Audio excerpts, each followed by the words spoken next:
Hi everyone! Birthday girl here. So it's my birthday tomorrow on the 19th of February. And I'm going to be having sort of a solo interview with myself.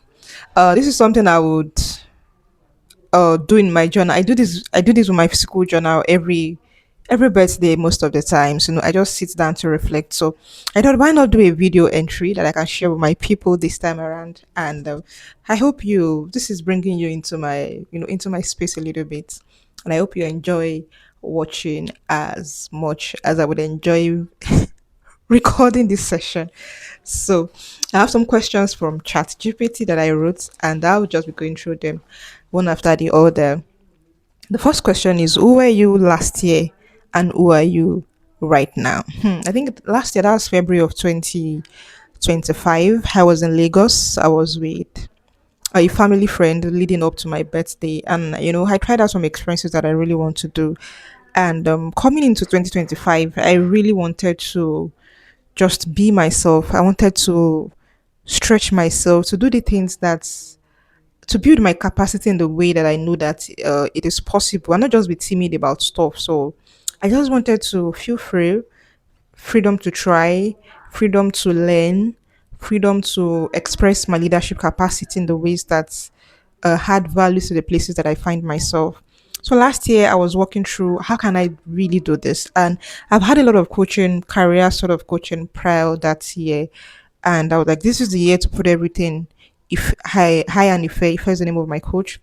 This is the year to put everything higher and Ife had walked through in 2024 to put it to practice. And interestingly, I got into an opportunity that gave me the room to really do that. So last year was the time that I was like, Rebecca, you need to do better. You need to know that you can do this. You have the capacity to manage something bigger than you've ever done before.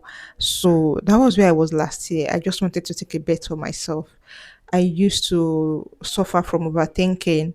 That's that kind of thing that when you now get to that point of making a decision, the opportunity is gone. It was very bad. Like I sat in a particular day and I almost wailed. Like so it was like a deep sad feeling within me. Like, Rebecca, why? That was my stomach. I was like, Rebecca, why are you doing this to yourself? So I just took up the challenge last year to do better. And me today is actually grateful that I took that decision February last year that, Rebecca, let's give it all it takes. Let's do everything we can. Let's expand our borders. Let's show up in the way that we know that it is possible that we can. So yeah, that was where I was, and it's been a beautiful experience so far, witnessing my own growth, witnessing the places that I've changed, witnessing this person that I'm becoming. Question two is, what did this year stretch in me? This year stretched my capacity, especially work wise. I used to work with a very small team, and we had a very small based close knit project. But year 2025, I had to manage a project that involved thousands of students, and it was a stretch. I had to learn to pull myself together. When you have a lot going on, you can still navigate things in a scattered way. But no, this year stretched my time management skills because I had to put myself together, body, soul, and spirit. There was a lot going on, and I'm someone that is very easy for me to get overwhelmed if there's no structure to the things I'm doing. It's like everything just feels like the thing will just come crashing down, and I didn't want to crash out at any point. I didn't want to crash out under the weight of the things that was going on for me because it was a good stretch for me. So the thing that had to be improved that stretched me a lot was managing my time. I had to learn to, put yourself together, be arranged, stay arranged. I had to learn to do that, and it stretched me a lot because if you're coming from an area where you didn't have a lot going on, and then you suddenly came into this space where you have a lot of things to undo, you have a lot of things to answer for, and people are calling your name left, right, and center. Becca, where is this? Rebecca, where is this? Is this done? Is this gotten done? You better know what you're doing. So that was that. What fear did I confront head on?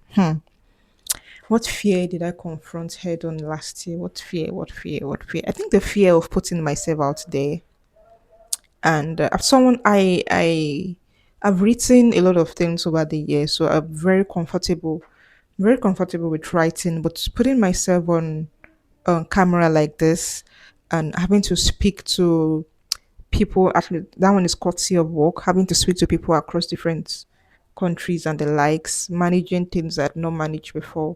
Had to face the fear that, Rebecca, you can't always be behind the scenes. There will be situations, opportunities that would require you to interact with people, that would require your presence, that would require you to show up in a different way that you've done in the past. So it's the earlier you embrace that, the better for you. So that was legit fear, because people who know me would know it. People who had known me for a while would know this. I have a very love hate relationship with social media. I go off like no man's business. I just disappear. But I realize, yes, there are times that that is necessary for the kind of person that I am. There are times I know that it's just fear and self sabotage. I just don't know how to handle it. But now, I'm still confronting it, and I'm working towards getting better and doing better in that particular area.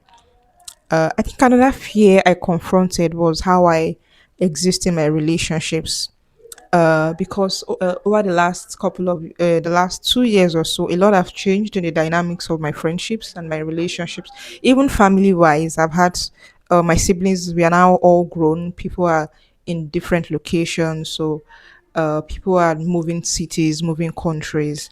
I've also had to confront the fear of, do I have to now to start making new the fear of making new connections. Actually, it used to be a legit fear for me, that fear of making new connections, redefining your relationships, and having to vulnerably and honestly express yourself, express the way you feel, so that things just continue to be better, instead of thinking, oh, this is just gone. So there was that fear of, oh, how would uh I have to deal with it. When you're young, I think it's very easy to make friends as a young person.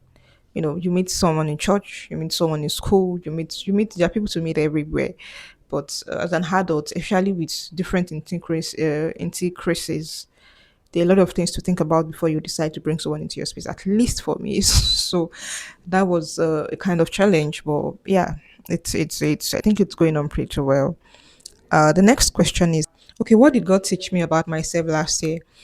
And I was sharing about a particular moment I had with the Holy Spirit, and it felt very jarring for me when he said, okay, I was asking about how I could make my struggles, my relationship with God, and how to make it better, and blah blah blah. And I was just like, God help me. And God was like, Rebecca, you don't have a consistency problem.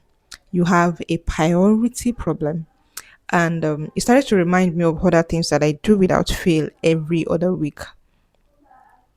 And he asked, do you now think you have a consistency problem, or you haven't just exactly gotten your priorities right? So that was one thing that God really taught me about myself, because I realized, as much as God is able to help me, God is ready to help me, I have a role to play as it pertains to my own spiritual development and the level of intimacy that I allow myself to grow into in God. So it's not always about thinking God will do it for you. You also have to make yourself available so that God can partner with you. You have to spend the time. You have to create the calendar. You have to sit with your Bible. You have to sit in worship. So you have to build up yourself to get consistent in doing it. So that was like a wake up call for me, that I have a role to play in my own spiritual development.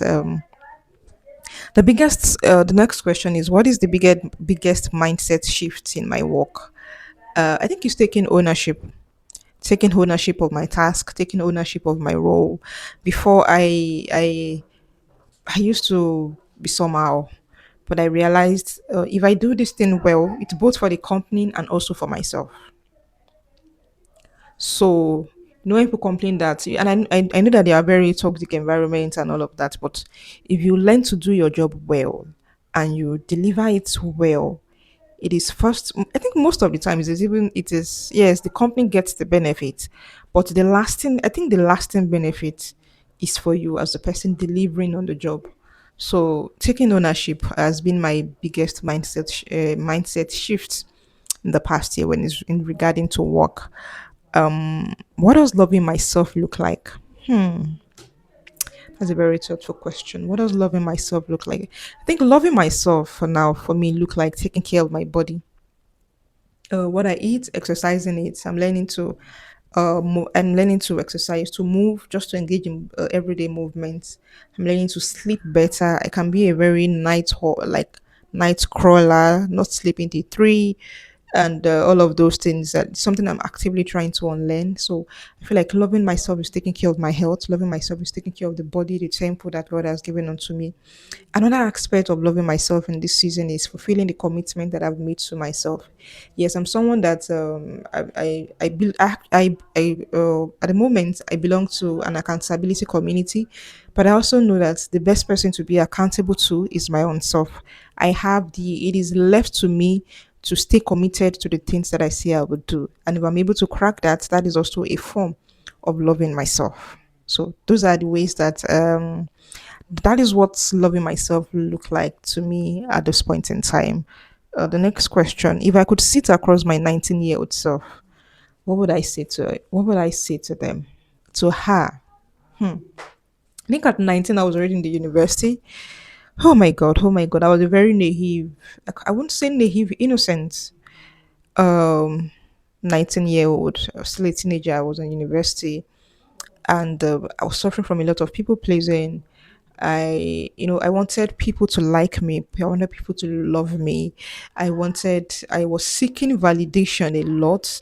And I went to a school that if you don't have contentment, you can slip away.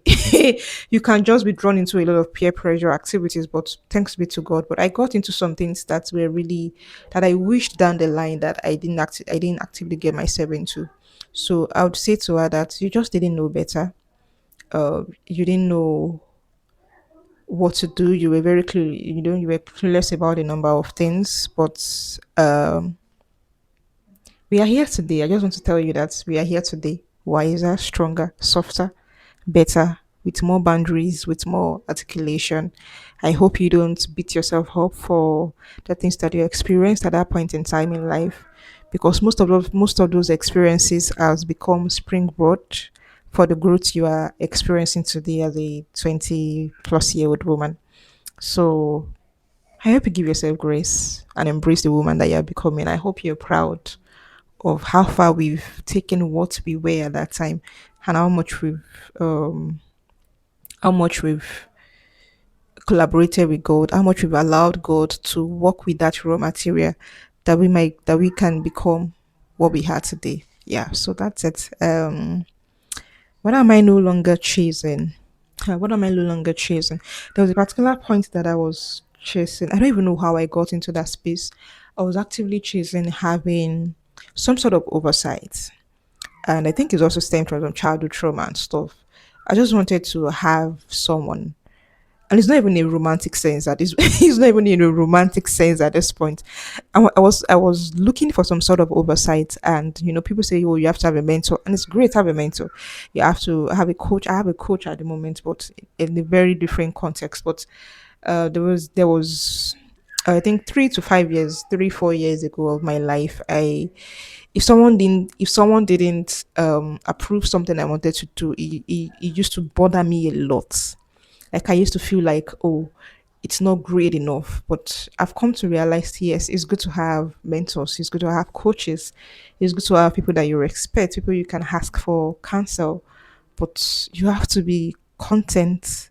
You have to be content and confidence in the voice of God within your spirit and soul as a person.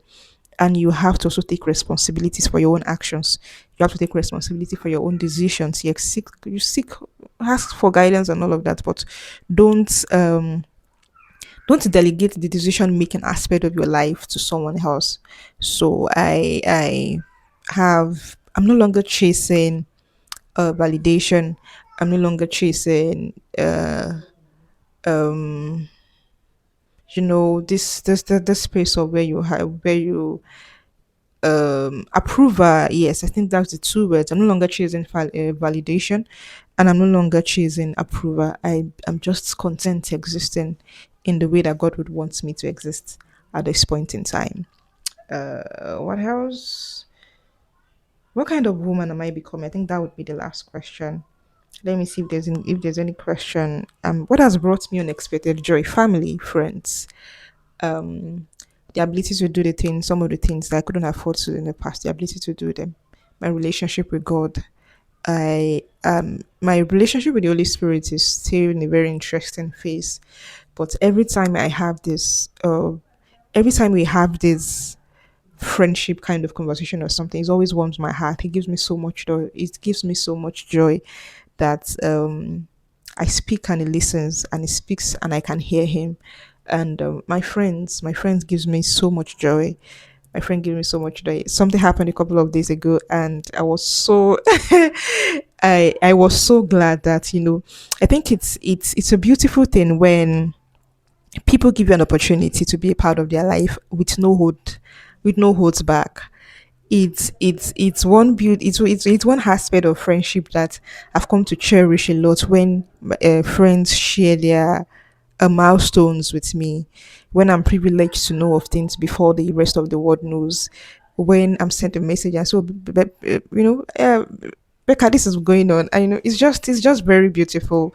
Those things have my siblings, they've been such a great part of my life, and going out with them, chatting with them, going through this adulthood phase together brings me so much joy. What kind of a woman am I becoming? I would say a more intentional woman, a more aware person, a more this is all we want to do and we get it done person, a more surrendered person. That is one thing I'm really trusting God to help me with, my level of surrender, because I know me so know that I get coconut head. But there is nothing too hard for God to do. So to get to that place of full surrender and just be, just be, and I'm really looking forward to what this year hold. I'm really expectant. I mean, I think I'm in this phase of. It is not a lot of boisterous excitement. It is just that deep kind of calmness that I'm just trusting that things will go well. Lines will fall onto me in pleasant places. I would rejoice more than I can ever think or imagine. And I'm really looking forward. I'm really looking forward to this new year. It's my birthday tomorrow. And I know that God is going to blow my mind. So, yes, I think with this, if there's any question, I don't think I'll be doing a part two, but if you perhaps have questions that you would leave in the comments, and or maybe just a question you would like me to record a video about, you can leave it in the comment section, and one of these days I might just pick your question and do a video about it.